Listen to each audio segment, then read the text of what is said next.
Hello, everyone, and welcome to This Week in Fantasy Baseball. I'm John Cudd, joined by my co-host Patrick Fitzgerald.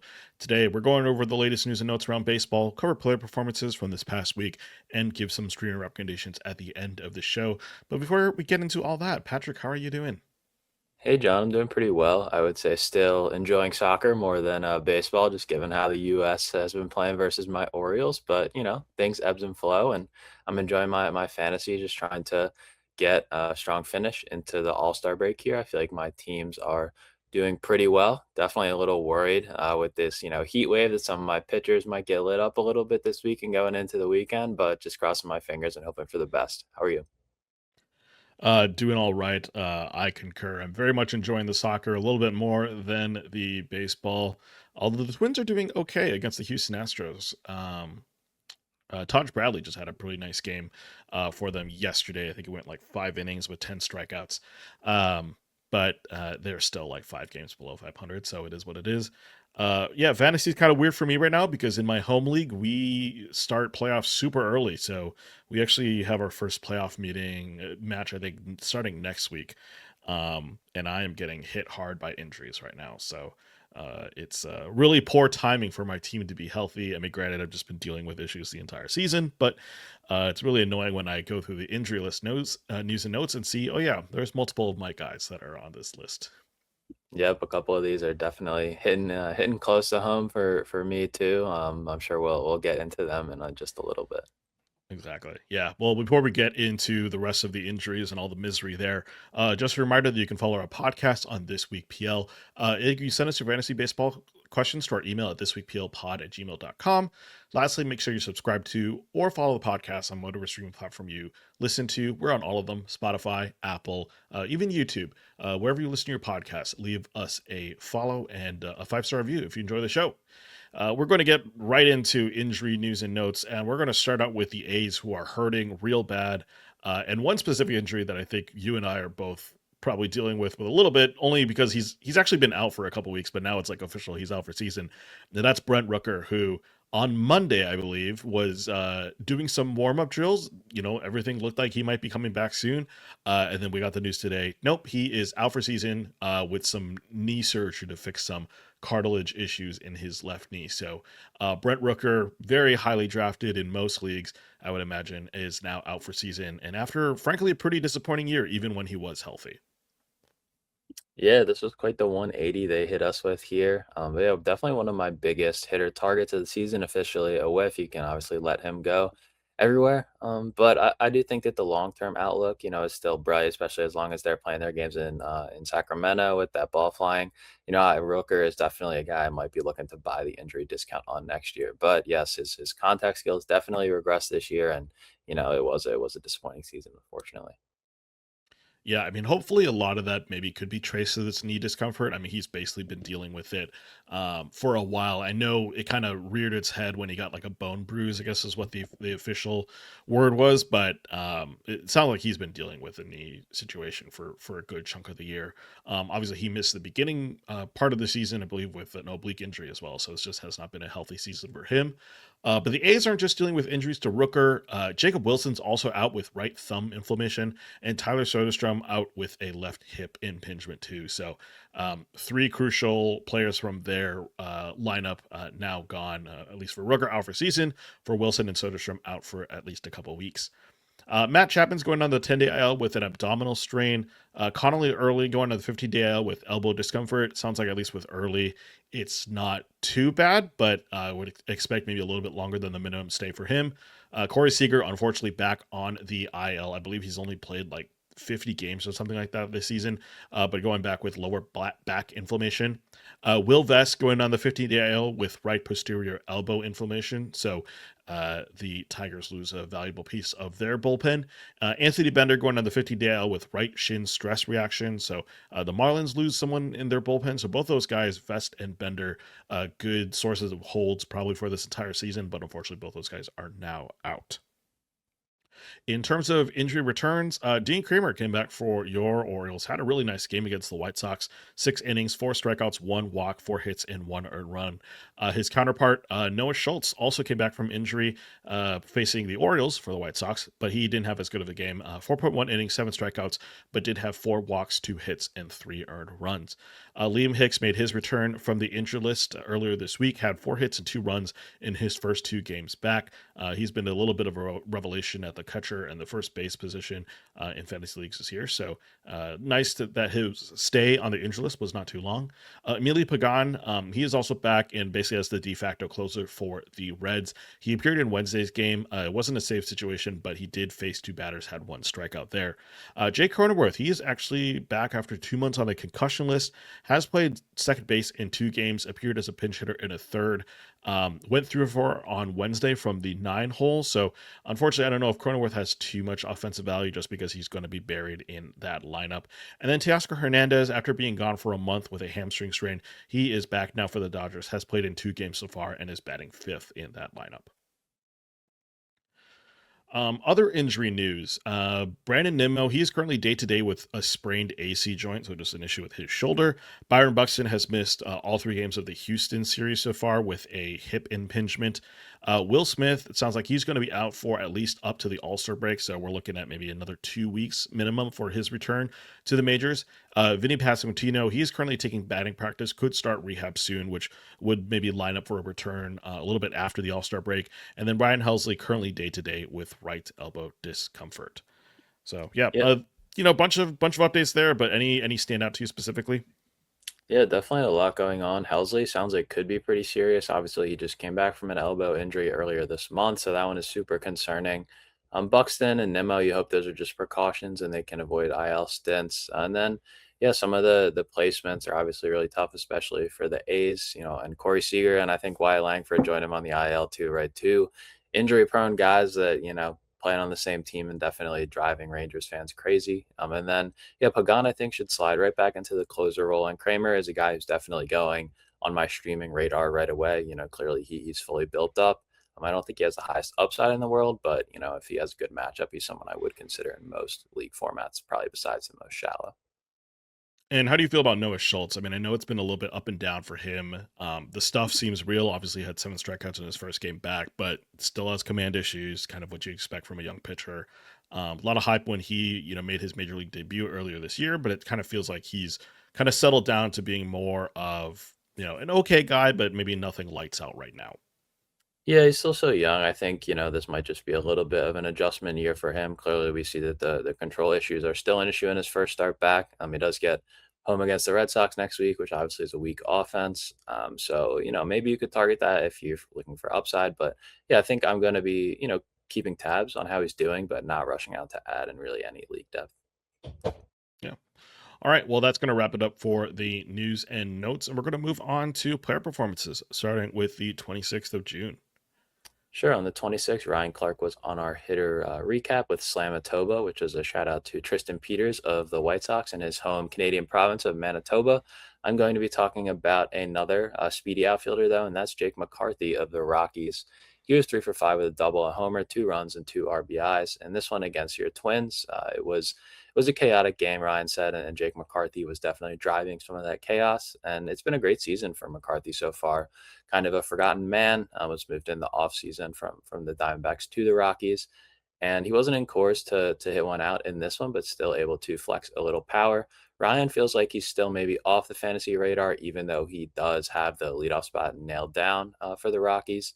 Are you kind of in the same boat, or does the strong season and even strong last week from McCarthy have you considering him a little bit more? I think he hit a home run today, and he's hitting right around 300 with 7 homers and 13 steals. So a really solid season so far. Yeah, Jake the Snake. I mean, the big thing about him when he was in Arizona was always his speed, and that clearly has not lost a step at all. Being in Coors definitely helps for a guy who doesn't necessarily generate a ton of power. And so like kind of those stats that you rattled off, I think that's definitely impressive. I think he's definitely one of those guys where if you do have an opening, I mean, like for example, Brent Rooker going down, or one of these other players that we mentioned, and you just need an outfielder to, you know, to plug in. I don't see any reason to not ride the hot hand.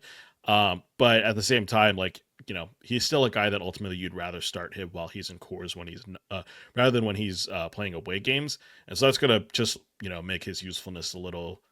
He's just going to be a little less useful, and I think process plus all our PLV charts would seem to indicate that he's still a below average player. So yes, the hot streak is nice. He is peaking a little bit, making good contact, but ultimately it's probably not something that I would be hoping would save my season at this point.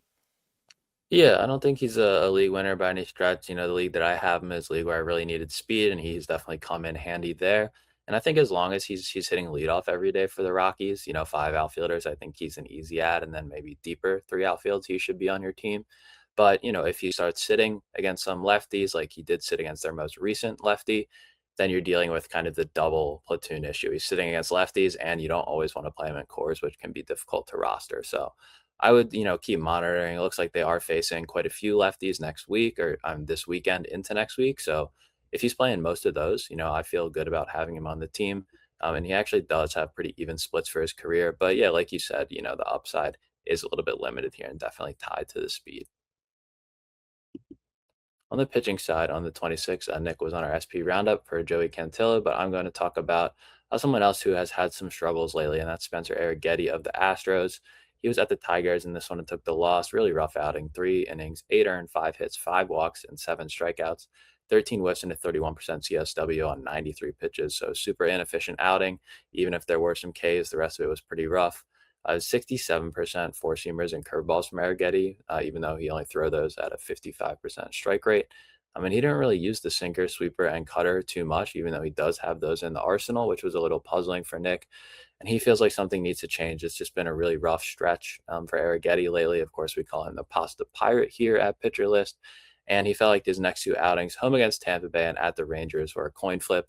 We'll see how the one goes this weekend. But it's been 14 earned in Arrighetti's last two starts. He was doing great in the ERA department, but it didn't really feel sustainable. So, despite the strikeouts and wins upside that he's shown so far this year, is he a universal drop in your eyes? Maybe like Jose Soriano, who we talked about last week, and Bryce Elder. Is he kind of in that group, or are you a little bit more bullish or bearish on Arrighetti?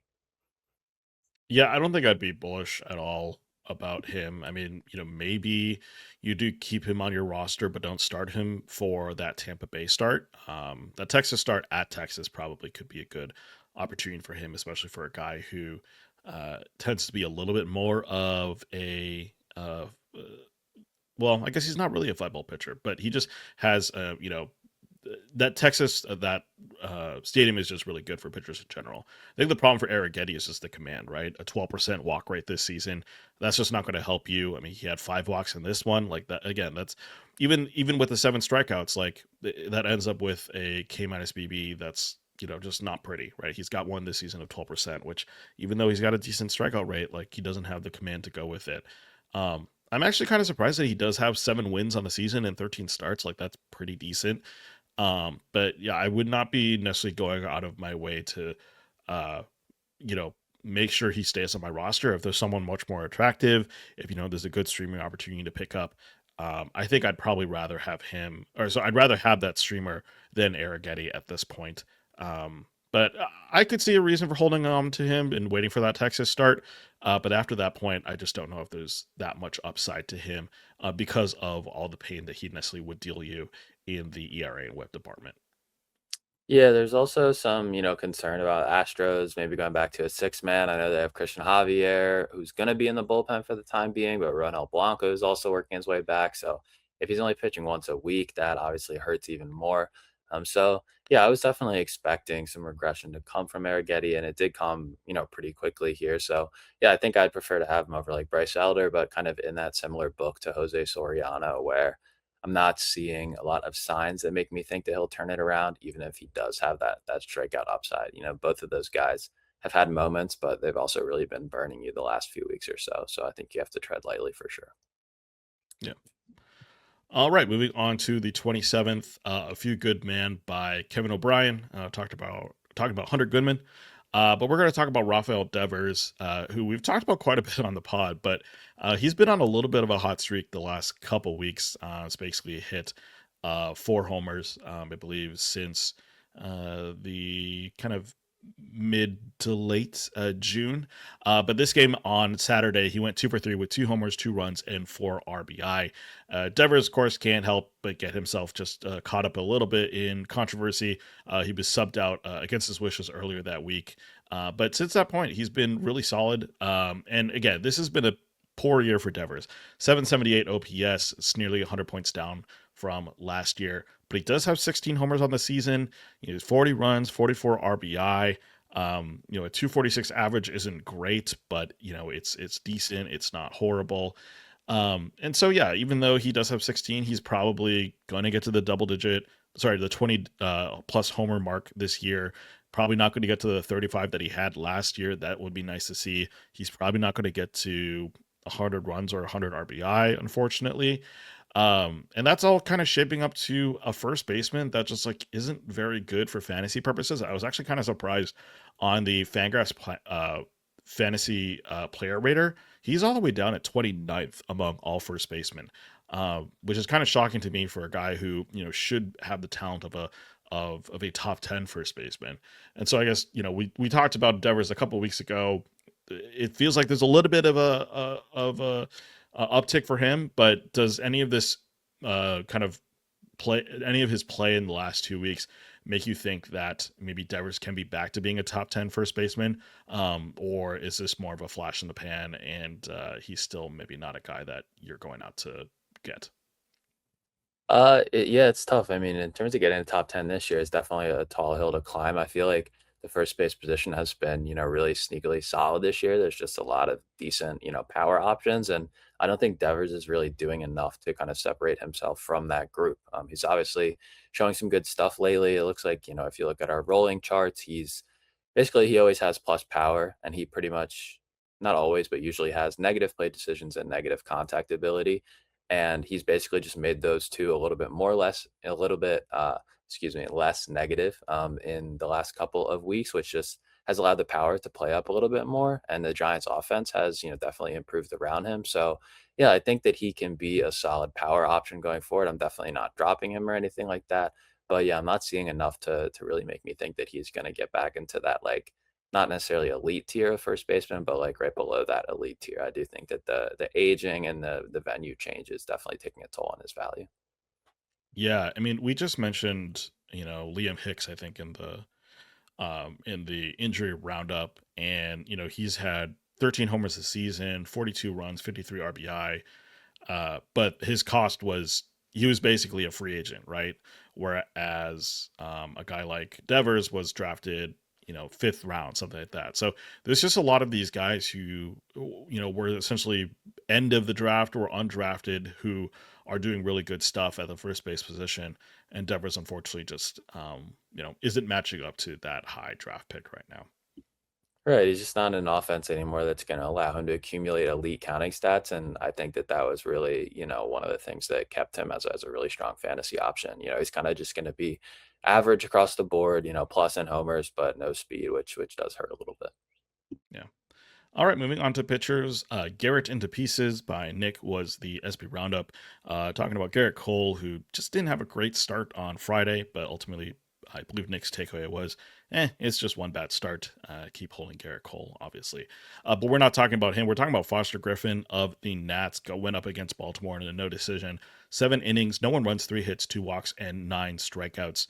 Yeah, Nick loves what he's seeing from Foster Griffin. In the past 7 starts for him, 1.49 ERA, 0.85 whip, a 27% strikeout rate with a 4% walk rate, and he's averaging 6 innings a game. Just really great stats from Griffin.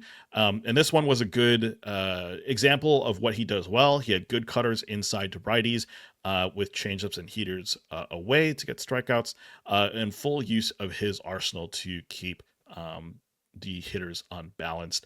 And he's ready to kind of upgrade Griffin from a Vargas rule to at least a Holly, making me think, he thinks that this sort of performance from Griffin is real, right? We're not going to get 0 earned runs, 7 strikeouts and 7 innings and 9 strikeouts every game. But, it seems like he's at least good for, 6 innings, maybe a strikeout per inning and maybe only 1 to 2 runs. So ultimately, yeah, I think very interesting stats from Griffin. Really nice hot run. But I guess my question is it all? Is it just that? Is it just a hot run, or is Griffin a guy that at this point should be a must roster? Yeah, I think he should be a must roster, but it also might be a hot run, right? I think both of those things can be true. It's definitely been a roller coaster. I think it was maybe 6 weeks ago or maybe 2 months ago. I wrote about Griffin and my is it legit?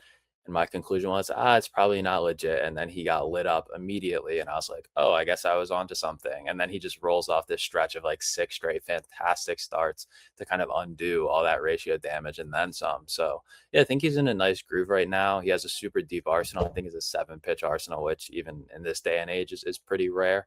I think he's doing a good job, keeping hitters off balance despite not having overpowering stuff. But he has a 240 BABIP and an 83% left on base rate, and both of those are definitely on the fortunate side. So he is someone who I worry about, giving up a lot of home runs as the weather stays warm and maybe the ball is jumping a little bit more. So yeah, I think that he's got enough like strike throwing ability to be a solid whip asset, but I don't think that the sub three ERA is going to stick around for much longer. I would expect like more like a four ERA from here on out. But if he's getting wins like he still is, and isn't walking guys, I think he can still be a useful fantasy arm, even if the ERA isn't what you'd consider to be really strong. Yeah, the data we have on Griffin is kind of weird because I believe he was it Korea for 4 years.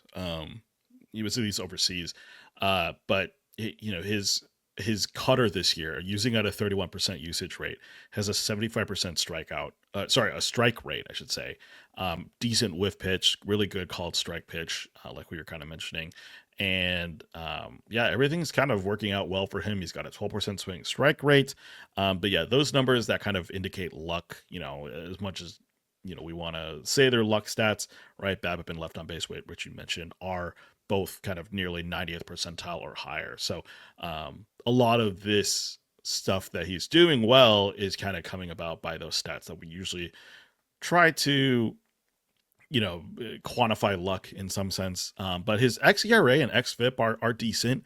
3.68 xERA versus a 2.93 total ERA. So definitely not something to say that it's all luck for him. He has a 30.5% CSW. Like that's real as well. So yeah, just doing a really good job throwing strikes this season, and it's working out really well for him. Yeah, I would think about him kind of similarly, not in terms of Arsenal, but maybe in terms of performance to like Shota. They're both lefties who get you somewhere around a strikeout per inning and are usually he's really good in whip Shota, but obviously we've seen that ERA, can get ugly quick. So I would kind of think of him in a little bit of a similar vein. Maybe if he stays on this hot run, his ERA is a little bit better, but still a little homer prone, but really solid in the whip department, especially. Moving to the 28th, Luis was Kyle Stanzel's hitter recap for Luis Garcia Jr., which is who we're going to talk about.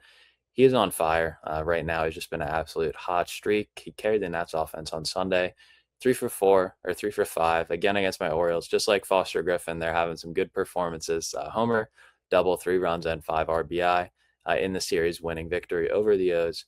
He became the first Nats player to hit double-digit homers in a month since Kyle Schwarber hit 16 in June 2021. He did play for the Nats for a little bit there, in case you forgot. And yeah, Garcia's just been locked in lately. 6 homers. It was a 6 homer week. He hit 435, 500, 1.304 with the slug. So he's made some improvements at the plate, to underline this strong performance. I mean, he's hit 16 homers already, so just 2 short of his career high. And he's raised his average exit velocity 3 ticks from 2024, which was his previous best homer season. And his strikeout rate's also really good too at just 15%. And Kyle feels like he's a really good power option with first and second base eligibility that is out there in some leagues. It's worth noting Garcia, he is still in a platoon. He's sat against 3 of the last 4 lefties, so that does hurt the value a little bit. But despite that, do you feel like he's done enough and with the eligibility to be a must roster in your eyes? Yeah, Garcia's makeup is kind of interesting because it's not like we're seeing any really insane improvement from him. Striker rate's gone down by 1%. His barrel rate's gone up by 1%. So, some positive stuff there. Pull air rate is probably the biggest difference for him, where it's gone from 15.9% to where it was a couple years back in 9.4%. But even then, it didn't change that much from last year. Um, So I guess weirdly, like because a lot of the stats or like the underlying stats haven't moved for him, I guess the weird one's like the home run per fly ball rate. It jumped from 19% to 38%. So it pretty much doubled his home run per fly ball rate. Um, it makes me feel like this seems real. Like even with the platoon hit, it is at least sitting against lefties, which I mean is more frequent nowadays, but it doesn't mean that he's on the short side of that platoon. So he's still going to get you, probably what 5 games in a week or something like that. Um, and if he's hitting the ball the way that he is, right, he's only 2 away from his career high. And he's fifth in the league in RBI right now. So it's not just like a power thing for him. He is contributing in both RBI and average as well. Runs a little bit there. So yeah, I feel like this seems like he is must roster territory to me because nothing jumps out as like, oh, this is a thing that could regress for him. All his stats seem to indicate that like, this is pretty normal actually for him. It just so happens that his ball is finding the seats a little bit more often now. Yeah, and I think that the dual eligibility combined with what the Nats offense has done this year makes him a must roster. The counting stats should be good. Like you said, the RBIs are elite right now. And he is a good batting average hitter. He's hit 280, in 2024 as well as this year. He's hitting 280, even though it was 252 last year. So yeah, I feel good about him as a well-rounded contributor. And he's swinging the bat a little harder. His exit velocity on fly balls is up 2 ticks to 94, which is kind of a borderline elite mark. So, yeah, I don't think he's going to keep the 30 home run pace, but I think he should eclipse 25 hopefully. So, yeah, I definitely like what I'm seeing from Garcia right now. If he is out there anywhere, he should be on your squad as soon as you can. Yeah, some other stats to look at maybe his average bats he has gone up by 1 mile an hour. So that could be part of the reason. He is swinging faster more often. So, there's something to be said there about being able to be more consistent with his best swing. But, we're still only halfway through the season. So there's an opportunity for maybe those stats are kind of inflated by the fact that he's not completely tired yet by a full season. And so maybe that number probably will go down as the season goes on, but it probably not down in a remarkable way that would seem to indicate that he would at least like regress. I think this feels somewhat real, at least for what he's doing right now. Right, and you may look at his career 724 OPS and feel like he's just a slightly below average hitter, but about half of that was when he was in his early 20s. He just came up super young, and I think it took him a little bit of time to figure things out at the plate. And I think we're seeing some of the fruits of that right now. So on the pitching side, on the 28th, it was Connor Priellip that I'm going to go with of your Twins. He was against the Rockies. Unfortunately, got the no decision, but no fault of his own, really. 6 innings, 2 earned, 6 hits, no walks, and 10 strikeouts. 20 whiffs, 32% CSW on 93 pitches. This is a gallows pull here from Priellip, which kind of came out of nowhere considering his recent struggles, but he used the slider and the curveball really effectively here. 27% swing strike rate on each of them across more than 50% usage. Nick really likes the curveball's two-plane movement at 82 to 83, and the changeup that Priellip does flash. It's a useful offering at times, but if he can use these two breaking balls effectively, he doesn't need to lean on it as much. At the same time, this is Rocky Road, which we know is a great streaming target. And you might want to be a little bit more careful with Priellip in some future matchups. I think they are skipping his start at the Yankees this weekend, so maybe avoiding some damage for you there to monitor his workload. But is this start enough to get Priellip back on your radar? I know that the ERA is still ugly, but strikeout minus walks at 15%. His strand rate's only at 59%, which is pretty unlucky. So maybe some positive regression coming here, or do you feel like this is more of a blip on the radar? I think with Prelip, I would say he's probably on my streaming radar. Um, but I think even if it was in like I guess I do have him in TGFBI. So I guess in 15 teams, he's probably still an okay roster. But the thing with Prelip is he's had a long history of injuries. And so I would not be surprised. I mean, like you mentioned, they're already skipping his start. They already skipped his start, I think a month ago or maybe a couple weeks ago. Can't remember exactly when that happened. But he's just not going to be a consistent day in, day out pitcher for you. So um, I think in the correct matchups, he's a really good start. I think just generally, I would not have him on my roster though in anything like below a 15 teamer. I just don't see how much. I just don't think he has that much value besides deep leagues right now compared to what else is available on the wire. Yeah, I'm kind of with you. I think, the waiver wire and those 15 team, 30 man rosters gets really ugly. So I think he's an easy hold there. But once you get shallower, more of a streaming type, and like you said, the volume's just not going to be there. I think he's probably thrown maybe like 60 to 70% of the innings he's going to throw this year. He's already thrown them. So, you're only going to get, maybe 50 the rest of the season. So I think that you got to pick your spots. But yeah, maybe this week it looks like he could be home against Cleveland, and their lineup is struggling, and I think that could be a nice spot for him. So yeah, I would have put him in the streamer segment, but we have a ton of two-start options that I kind of wanted to highlight. So yeah, I think he'll have his moments of usefulness, but maybe not a full season hold. Yeah, I mean, last year at AAA he got to 82 innings. This year he's at 61 so far through between AAA and the majors. So maybe they push him to 100, 120, but that's still maybe at most like 10 more starts for him. Assuming he goes six in all of those. So I would not be surprised if, because the way the Twins treat him, he just doesn't become as valuable of a fantasy asset. But those strikeouts are still very attractive, right? If he can do a strikeout an inning or a little bit better than that, and he's pitching 5 innings a day, and the Twins are like good enough that he can pick up a win here and there, maybe he makes sense in streaming situations. Yep, and definitely someone to keep in mind for, future years if he can stay healthy and keep building on that workload. Clearly he does have some skills. Yeah. All right. Thanks to Ben Solo for the Marsh Taters hitter recap article on the 29th. And we are going to talk about Brandon Marsh, who went 2 for 5 with 2 homers, 2 runs, and 2 RBIs. So, yes, that was 2 solo homers for Marsh. He currently has 15 on the season with 50 runs, 46 RBI, and also 8 steals to boot.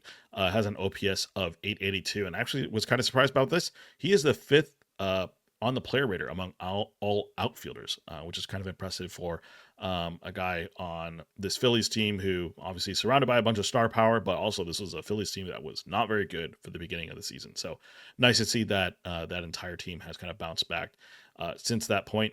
Ben likes what he's seeing from Marsh in terms of just getting more aggressive at the plate. He was kind of noting in his hitter recap that Marsh has kind of some distinct eras in his career, and specifically the era that he's in right now is just a very aggressive approach at the plate.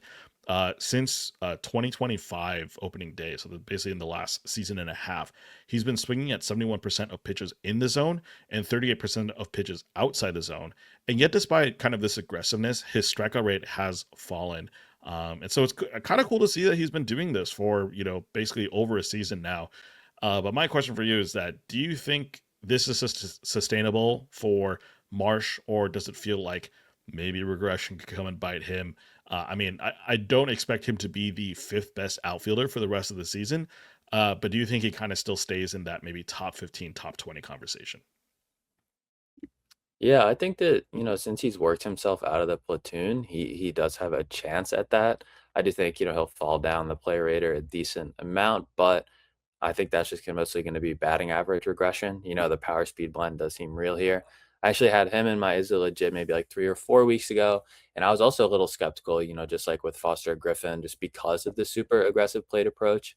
But clearly he's making it work for him. And he's always hit a ton of line drives. That's why he has a 375 career BABIP, which I think is maybe like second all time or something. It's just he has the ability to, be a batting average asset, or at least not a drain, even though he strikes out a lot and doesn't walk much. So yeah, I think playing his way out of the platoon and kind of getting a prime spot in this Phillies lineup, given their struggles at the plate, will definitely work wonders for him. So yeah, I see him as maybe like an outfielder too, I would say, going forward the rest of the season. I still feel like his batting average is going to be under 300 and maybe well under 300 by season's end. But the rest of the profile, I think that the counting stats will be there, and he'll keep chipping in those homers and steals along the way. Yeah, just some impressive stats from Marsh. 319 average, and yeah, I'm kind of with you. I would expect that to decrease. His expected average on the season is 276, so definitely not bad there, but definitely kind of indicating that he's maybe a little bit ahead of his skis. 15 homers, that's one away from his career high of 16 homers. He got 8 steals. His career high is 19, so I would fully expect him to, be better than his career best in both those marks. His career best in runs is 59 last season, so he's only 9 away from setting his career high there. And then career high in RBI is 60. He is 46 right now. So, yeah, really impressive stuff from him. A 3% increase in barrel rate. That feels real. The walk rate has dropped a ton for him, but I think he's basically just converting that into hits, as we've kind of seen. So, yeah, really impressive from him nonetheless. But I'm kind of with you. Yeah, feels like outfielder 2 is gonna where he's gonna end up by the end of season. It just feels like, based on some of these expected stats and just the lack of walks and kind of the high-ish strikeout rate at 26%, it just doesn't feel sustainable that he can kind of still keep hitting above 300. But yeah, the power is definitely there for sure. Right, and I will say if I can help it, I'm only playing him against righties. Lefties for his career, 67 WRC plus, and this year he has a 2% walk rate against lefties and a 34% strikeout rate. So maybe he'll be the first hitter to ever be successful, striking out 17 times more than he walks against lefties. But I'm not gonna buy into that. But yeah, he's doing his job and then some against righties. So he has his moments of usefulness for sure. Yeah. All right, moving on to pitchers. Thanks to Jake for the Mize from the Ashes SP Roundup article. And we're going to talk about Casey Mize. 7 innings, no one runs, 1 hit, no walks, and 10 strikeouts. Yeah, Mize's slider development this year has been really, really good. Got a 43% CSW in this start with 71% strike rates, with 25% usage. Actually, not that. That's not the start. That was just this year. But this start basically kind of had evidence of that. Wasn't getting a ton of whiffs, had 13 total, but this and the slider didn't necessarily contribute that much. But everything else, it worked really well with his other 2 pitches, the splitter and the four seamer. Four seamer has been really good in terms of metrics this year, 20 inches of vert on that, coming in at 93, 94 miles an hour. And then the splitter, even though it's not necessarily getting a ton of strikes, did get 4 out of 14 whiffs and was able to put away a couple strikeouts. Yeah, overall, really good package for Mize. I believe he also used his sinker and curveball in this one. And yeah, we talked about Mize a couple months ago. The ratios at that time were decent, but now they are, somewhat exceptional, I guess is maybe the way to describe it. He's not necessarily, having a ERA below 1 or anything, but a 2.63 ERA is really solid. 0.97 whip is really good. He's coupling that with a 27% strikeout rate as well. So yeah, a lot of stuff looks really good for Mize right now. And yet I'm kind of wondering if you think he can become better than this. Is he a must roster at this point in, let's say, 12 teamers? Or is this kind of just like, hey, this has been a really good like month to 2 month stretch for Mize? I believe he also just came off the injury list, maybe, or at least came off injury, I think, like about a month ago. So, really smooth sailing from him. But ultimately, I'm kind of curious of whether you think this bumps him up in your kind of rankings. Yeah, it has only been 12 starts versus like 16 or 17 that we would have seen from someone who's been healthy all year. But it has been good enough, definitely, to be a must roster. But at the same time, maybe also, a sell high. The strikeout rate, it is backed by, a corresponding increase in the swinging strike rate. So it's not all smoke and mirrors, but he's pretty much a tick slower on all his pitches from last year. And the pitch usage, aside from like some more sliders and fewer curveballs, which I do think is a good change for him.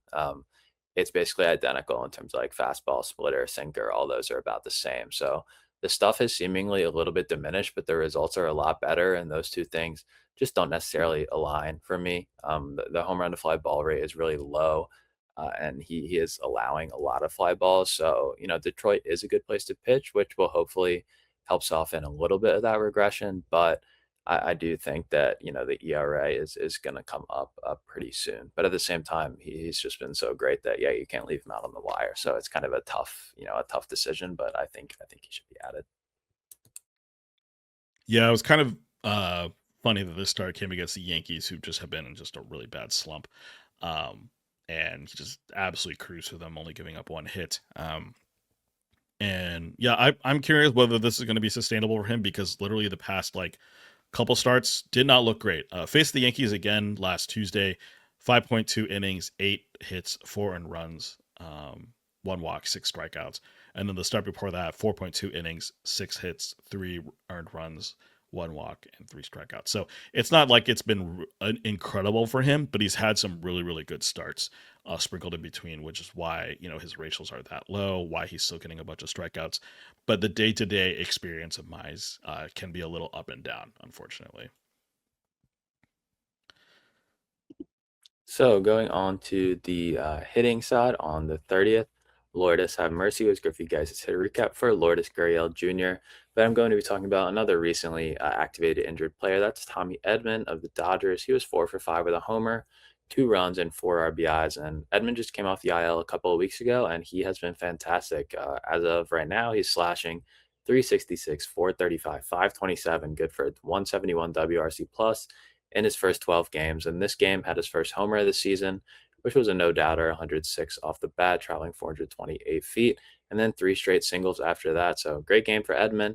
He is kind of a versatile piece, both for fantasy and the Dodgers with that multi-positional eligibility, but he's also not playing quite every day. So what do you make of his fantasy relevance? For me, I have him in an OC, so 12 team, 30, 30 man rosters, and he does have double eligibility right now, second in outfield. So he's kind of a starter bench piece for me right now. But where are you at? More watch list, or are you adding? Yeah, I have Edmund in a 14-team dynasty league. Um, I've been waiting for the Edmund breakout for like years. I was really hoping for a 30-30 season, I think, in his like second to last year in St. Louis, and he just has not hit homers at the rate that I would like him to be. But the 366 average is impressive. Like, yes, it's only through 46 plate appearances, but it is nice to see him, make good contact on the ball, get hits, barrel rates up to 9.4%. But again, small sample size. I don't know what to take of that right now. But um, yeah, I mean, I think in 12 teamers, I there could be a case to grab Edmund because of the positional eligibility.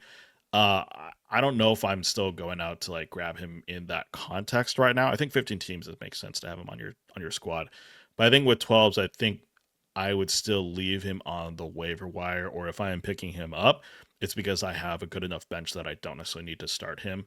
Because, like you mentioned, he's not necessarily playing every single day just yet. He's in the middle of the lineup, kind of batting sixth or seventh for the Dodgers, which is still, a really good spot to be in. Um, and he's, generally going to be out there for his defense, which is, obviously a good thing for his playing time. But I just kind of wonder if he's really going to rack up any notable stats this season. I mean, the average looks great right now. But it might settle back to kind of where he's been for his career, which is like, somewhere between 250, 260, maybe even lower than that, because that's kind of what he's been the last couple seasons. And so, yeah, I think I would hesitate, at least in a 12 teamer, to, go out and grab Edmund. Yeah, the 450 BAB here is obviously the most obvious thing that shows that he's not, a true talent, even 300 hitter. It's 260 for the career. So, yeah, I think that if he's not playing every day, which I think the Dodgers have said, it's going to be more like 3 out of every 4 just to keep him healthy.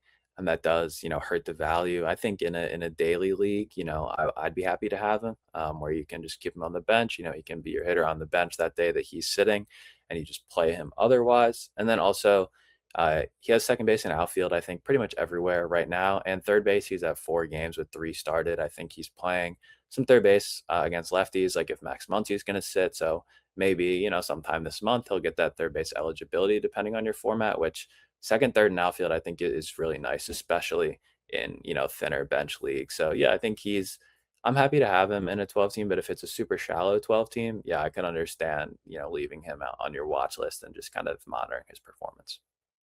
Yeah, I think my struggle with Edmund is that even though positional eligibility is nice, I just don't know what he offers on a fantasy basis right now, because he's been dealing with these kind of lower leg injuries. He has not stolen more than, well, yes, yeah, 2023, his last season with St. Louis, stole 27 bags there. Next year, I mean, the past 3 years with the Dodgers have been very injury marred, but he has not stolen more than 6 bases. That was in 2024. So I don't know where the speed is. Like, he's mostly kind of an average guy right now, but like you said, like that's helped by the 452 BABIP, right? I don't think that's really believable. So it's more about the fact that, like, hey, he plays on this Dodgers team. He's going to get runs opportunities. He's going to get RBI opportunities. if he just like has a decent average, but he's just not going to be really that helpful in the home run or stolen base department anymore. Yeah, I think you hope he's just kind of decent across the board, and maybe he can be like your outfielder five or your utility bat in those deeper 12 teamers. Yeah. So on the pitching side, sweating out the hater, Cade was Nick's SP Roundup, which is for Cade Cavalli, who we are going to talk about. Obviously, there was some, non-baseball stuff with some, words exchange and bench clearing in the game between the Sox and the Nats. So we're just going to focus on Cavalli's great performance. It was probably the best start of his young career. 7 innings, none earned, 1 hit, 0 walks, and 13 strikeouts, 25 whiffs, and a 41% CSW on 100 pitches. And obviously, the Red Sox are one of the worst offenses in the league against righties, but still a pretty excellent line. Nick has been down on Cavalli at times just because he feels like it's really just one plus offering in the breaking ball with nothing to pair, which is something he's always a little bit skeptical of. But he saw some different stuff from Cavalli this time. The heater, the velo is up on pretty much everything, which just helped his fastball be a lot more successful, getting 12 whiffs, doubling the high of 6 so far this season. And then he had the curve and the sweeper, so two really solid breaking balls with a 45% CSW, and he threw them at any point. And then Cavalli's also starting to mix in a cutter in his last couple starts, which he threw even more in this one, 11 thrown at 94. So it's a really nice strike earning offering that Nick is really encouraged to see. So he's feeling pretty good about how Cavalli's arsenal is rounding out. And obviously, this was an awesome performance, and he's gonna be challenged this week coming up. Two home starts against the Astros and Yankees. How do you feel about that? Do you feel like he's starting to turn the corner here?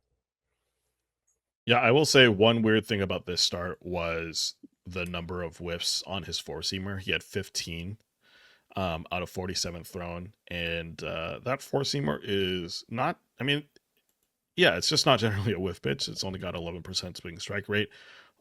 More of a pitch that gets called strike. So one of the anomalies here. But I think against those two teams that you mentioned, the Astros and the Yankees, yeah, absolutely trot him out.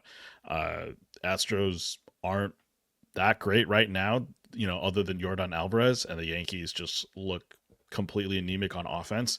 And if he's able to deliver even 75% of what he did in Fenway, I think those two starts are going to go really, really well. Yeah, it's interesting. Obviously the start was awesome, and it makes you think he turned a corner. I think that he's a decent pitcher, but I don't know if it's like the beginning of a breakout necessarily. But yeah, like you said, those two offenses, they sound scary, but if you look at more recent performance rather than season long, I think that you'll feel a little bit better. So yeah, I think someone who's showing some skills growth here and is throwing harder and is coming off a really solid start. I think he's easy to get in there for those two coming up. Yeah, I mean, real things to look at. You mentioned it. His velocity went up by about half a tick on the fastball in this start. And yeah, I think the thing that just is weird for me is just that his biggest whiff pitch was that four seamer, right? 25 whiffs, very impressive. 15 of those on that fastball. And you kind of mentioned, his main thing is that curveball. So if the fastball looks really, really good, then yeah, absolutely. I think it's maybe a corner. Maybe he is turning the corner. Maybe he's actually using that velocity to do something good. But if that four seamer is back down to like 96, how does that affect his ability to generate whiffs and be a really solid starter? Right. Maybe he can keep guys off the four seamer a little bit more with the new cutter, but it's something that he's only thrown, in a couple of starts. So you can't, assume that that's going to be the case going forward. Yeah. All right, moving on to the 1st of July. Trick or Trea from Ryan Amore was the hitter recap article. We're going to talk about Jonah Heim instead. 2 for 3 with a homer, 2 runs, 2 RBIs, and a walk. He started off the game with a homer. And the only reason I talk about Heim is actually because it seems like he could be the replacement at DH for Brent Rooker. Nothing's guaranteed for right now, but the A's are dealing with a lot of injuries right now. Tyler Soderstrom, who would kind of be the other natural DH guy, is on the injury list. I could see, Shea Langoliers and Jonah Heim kind of switch off between catcher and DH. That's kind of what they've been doing for the last week, anyways. And so, yeah, Jonah Heim, unfortunately, his career has not been, really really awesome. He had kind of a really poor end to his career, I think, or his stint in Texas, I want to say last season. But you look at his season long stats right now with the A's, slashing 246, 309, 493 across 149 plate appearances. And he has 8 homers right now on the season. He gets to play full time in Sacramento, which is really awesome. And Ryan was saying like, hey, he might be a guy to pick up in 2 catcher leagues. I'm just wondering if even with this kind of maybe change in role for Heim, if all of a sudden he makes some sense in some 1 catcher leagues as well. But yeah, what's your thoughts on Heim? Is he a guy that is worth a look at in 1 catcher leagues? And is he kind of a must roster at this point in 2 catcher leagues? Yeah, I would say for one catcher, AL only and maybe like 16 team mixed one catcher leagues. If you're kind of streaming catchers, I would go for him in like some home series and things like that. Two catcher, yeah, he's definitely going to be on my watch list at the least. I have a league where I drafted Kirk and Real Muto. They both get hurt, so my catcher has just been a revolving door all season. Recently, it's been kind of rotating between two of Stevenson, Rushing, and Carson Kelly. So yeah, I'm going to add Jonah Heim into that mix and see if he's at home for the week or at home for the first part of the week, and definitely consider him. So yeah, he's definitely gone from off the fantasy radar to having that consideration in deeper leagues. So yeah, nice value boost with this new home for him. Yeah, I'm in that same spot with some leagues where I have Carson Kelly starting for me, or I tried the Salvador Perez train and it's not Mm. working out very well. So I'm kind of even curious if he is better than Salvi, just like right now. And I feel like I'm leaning yes, just because Salvi's season just feels like it really hasn't gone anywhere this year. So Yeah, I feel like you yeah, could try to ride the hot hand in those, one catcher formats. yeah. All right, moving on to pitching. The Jellin of Troy was the SB Roundup article, and we're going to talk about that title man, Troy Melton. I'm a little annoyed about this because I didn't start him for this start because I thought the Yankees were still a little scary. But alas, Melton was incredible. 6.1 innings, no earned runs, 2 hits, 1 walk, and 7 strikeouts. Nick was talking about how Melton's kind of the discount arm. He loves chasing. I don't know if you could call Melton a discount arm at this point. I feel like he should be rostered in plenty of places, but yeah, why he likes him. He's a great command pitcher. He's got 96-mile-an-hour velocity. He's got a good wide arsenal. He's not just reliant on 1 or 2 pitches. The Tigers are more than willing to let him go deep into games. And right now, even though he's only got a 19% strikeout rate, Nick says he could be a 25% guy, which is pretty decent. With a good cutter, a good sweeper. Both of those complement his arsenal well. Now, granted, Melton's probably not rostered everywhere just because I don't think not enough people know about who he is. And he did go through. He wasn't up at the majors for the entire season yet this year so far. But Nick really is kind of maybe already looking towards next year's draft in 2027 and thinking about how high Melton could be. But just looking at this season, 2026, does Melton reach SP3 status for you? Is he kind of this guy who should definitely be rostered, but maybe isn't the most reliable dude on your team? Where do you think Melton kind of ends up by the end of the season? Yeah, I think he's in must roster territory, but I don't necessarily believe in him to get to that, the heights of like an SP3 necessarily. The Wish have not quite been there, even if they've turned up more in the last couple starts, which is nice to see. Yeah, it's funny because like the BABIP is 155 and he has a 99% left on base rate. So you know that this isn't believable, but then he's also been throwing harder in his last 2 starts, and I think it's a 13-to-1 strikeout to walk ratio in those two. So he's showing skills growth while also clearly showing that there's going to be some regression. So it's difficult to figure out which one to weigh more. But yeah, I think that he's got a deep enough arsenal to be, a guy that you're starting pretty consistently in, almost every league depth. And he's definitely been a godsend for me in a couple of leagues. I can say that much. Yeah, his start got skipped last week because I think he dealt with like it was like an elbow thing or a shoulder thing. I can't remember. And I had just picked him up. And I'm like, oh no, I just picked up a guy who's about to be out for season. But he did start again, which is good. It had an okay start. I believe it was against Houston. Yeah, Houston, 6 innings, 2 hits, 1 run, 6 strikeouts. Really solid there as well. But yeah, you kind of mentioned those luck stats are just 100 percentile for him right now. So, you definitely want to take his results with a huge grain of salt, right? That 0.80 whip is kind of insane right now, but he is doing a good job in bringing down the walk rate. It's at 6% this season.